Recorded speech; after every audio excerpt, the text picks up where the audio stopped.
Assalamualaikum warahmatullahi wabarakatuh. Selamat pagi Pak. Saya Pak Maulida, jam 19.04. Saya akan menjelaskan dari buku Boris Stop 1 dengan judul PPM, Basic Use and Edition Foundation. Yang pertama adalah fault development atau pengembangan kesalahan. Untuk mengilustrasikan dari mekanisme kegagalan, kita bisa lihat dari dua jenis kesalahan, yaitu ada jenis kesalahan dari kesalahan total dan juga ada kesalahan sebagian, di mana pada kesalahan sebagian adalah kegagalan yang terjadi karena tidak segera menghentikan peralatan saat beroperasi.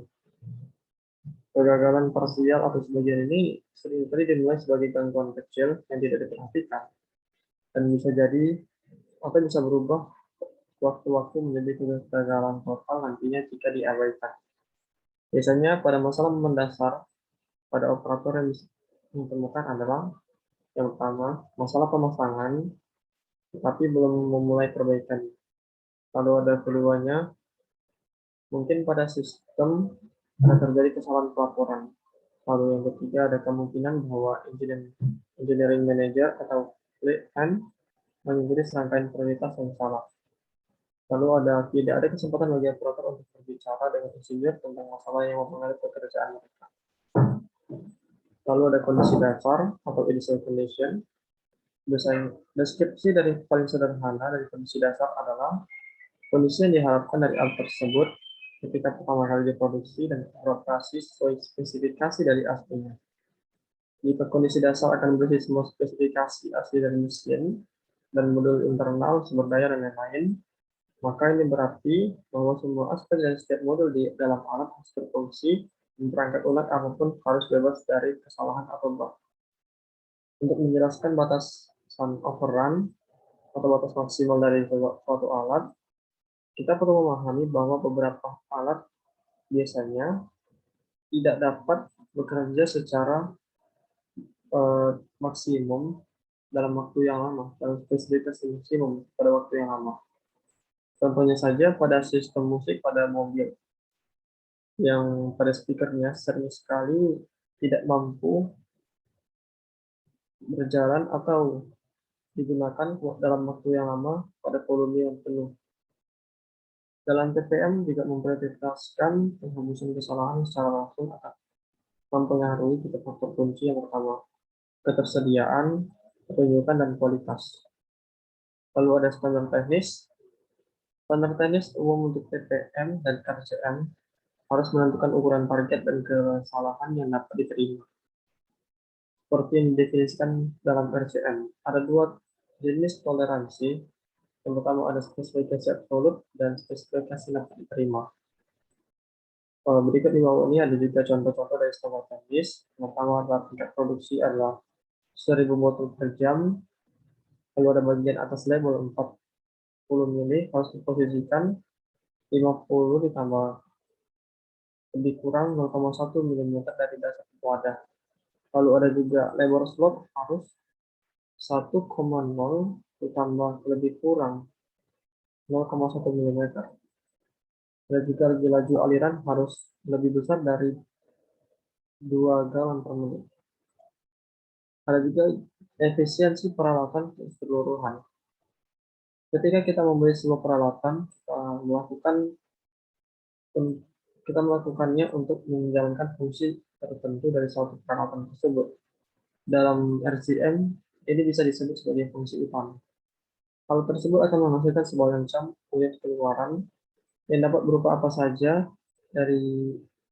yang mulai dari bagian mesin atau ubin keramik hingga kue, mainan, pasta gigi, atau minum air kemasan. Jenis alat dan batasan desainnya akan menentukan threshold, yaitu berapa banyak produk yang dapat dihasilkan per unit waktu.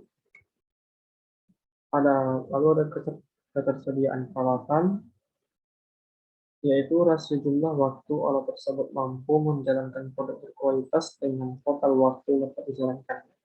Dengan rumus di bawah ini, ketersediaan sama dengan persen, sama dengan total waktu yang tersedia, waktu hentinya dibagi total waktu tersedia dikali 100%. Lalu ada juga lagi performa peralatan, Kinerja alat didefinisikan sebagai rasio jumlah produk yang dibuat dengan jumlah produk yang bisa dibuat.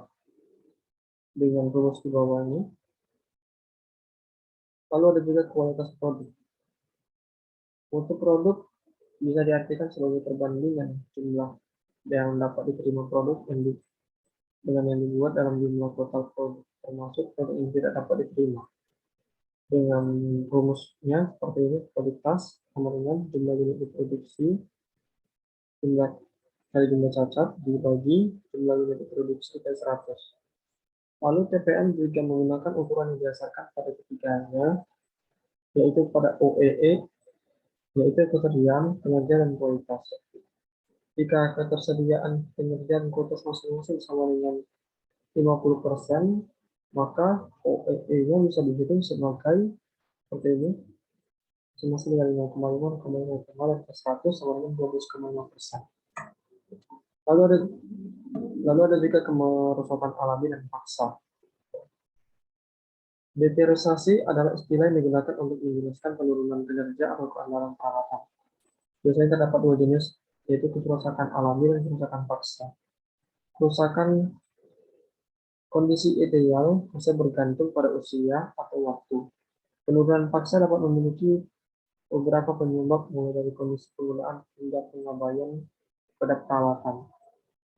Lalu tingkat keterampilan yang buruk atau juga dokumentasi yang juga buruk. Lalu ada kondisi ideal.